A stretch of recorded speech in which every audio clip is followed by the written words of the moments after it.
Assalamualaikum warahmatullahi wabarakatuh. Perkenalkan, nama saya Elsa Putri Maulida dengan NIM 225221209 dari kelas 2F Akuntansi Syariah. Di sini saya akan menjelaskan materi mengenai aksiologi untuk memenuhi tugas tengah semester mata kuliah Filsafat Ilmu.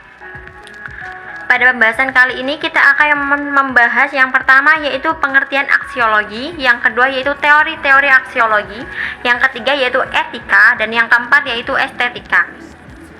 Langsung saja ke materi yang pertama yaitu pengertian aksiologi. Secara etimologis, aksiologi berasal dari bahasa Yunani yang terdiri dari dua kata yaitu aksios yang berarti layak atau pantas dan logos yang berarti ilmu atau studi mengenai. Dari pengertian secara etimologis tersebut, paling tidak ada beberapa makna terminologis aksiologi yaitu yang pertama, aksiologi merupakan analis nilai-nilai. Maksud dari analis nilai-nilai ini ialah membahas arti, ciri-ciri, asal, tipe, kriteria, dan status epistemologis dari nilai-nilai itu.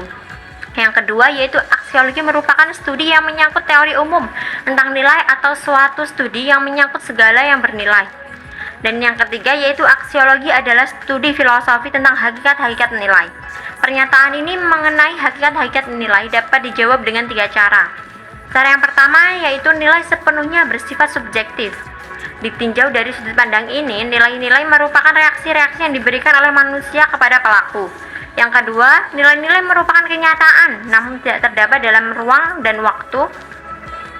Nilai-nilai merupakan esensi-esensi logis dan dapat diketahui melalui akal. Dan yang ketiga, nilai-nilai merupakan unsur-unsur objektif yang menyusun kenyataan. Lalu, apakah nilai itu sebenarnya? Secara bahasa, nilai berasal dari bahasa Latin, yaitu valere yang berarti berguna, mampu, akan berdaya, berlaku, atau kuat. Dari sini nilai dapat diartikan harkat, yakni kualitas sesuatu yang menjadikan hal itu dapat disukai, diinginkan, berguna, atau dapat menjadi objek kepentingan. Namun, nilai juga bermakna keistimewaan, yakni apa yang dihargai, dinilai tinggi atau dihargai sebagai suatu kebaikan. Lalu yang selanjutnya yaitu teori-teori tentang nilai. Yang pertama yaitu teori objektivitas nilai. Teori objektivitas nilai merupakan teori nilai yang menyatakan bahwa nilai-nilai seperti kebaikan, kebenaran, keindahan ada dalam dunia nyata dan dapat ditemukan sebagai entitas-entitas, kualitas-kualitas atau hubungan nyata dalam bentuk atau rupa yang sama sebagaimana kita dapat menemukan objek-objek, kualitas-kualitas atau hubungan-hubungan seperti meja atau merah. Yang kedua yaitu teori subjektivitas nilai. Teori subjektivitas nilai yakni pandangan bahwa nilai-nilai seperti kebaikan, kebenaran, keindahan tidak ada dalam dunia real objektif tetapi merupakan perasaan-perasaan, sikap-sikap pribadi dan merupakan penafsiran atas kenyataan. Dan yang ketiga, teori relativisme nilai. Teori relativisme nilai adalah pandangan yang memiliki prinsip sebagai berikut. Yang pertama, bahwa nilai bersifat relatif karena berhubungan dengan preferensi atau sikap, keinginan, ketidaksukaan, perasaan, selera, kecenderungan, dan sebagainya, baik secara sosial dan pribadi, yang dikondisikan oleh lingkungan, kebudayaan, atau keturunan. Yang kedua, bahwa nilai-nilai berbeda secara radikal banyak dalam hal ya dari suatu kebudayaan ke kebudayaan yang lainnya. Yang ketiga, bahwa nilai-nilai seperti salah atau benar, baik atau buruk, tepat atau tidak tepat, tidak dapat atau hendaknya tidak diterapkan padanya. Yang keempat, bahwa tidak ada dan tidak dapat ada nilai-nilai universal, mutlak, dan objektif manapun yang dapat diterapkan pada semua orang pada segala waktu. Lalu yang selanjutnya yaitu etika.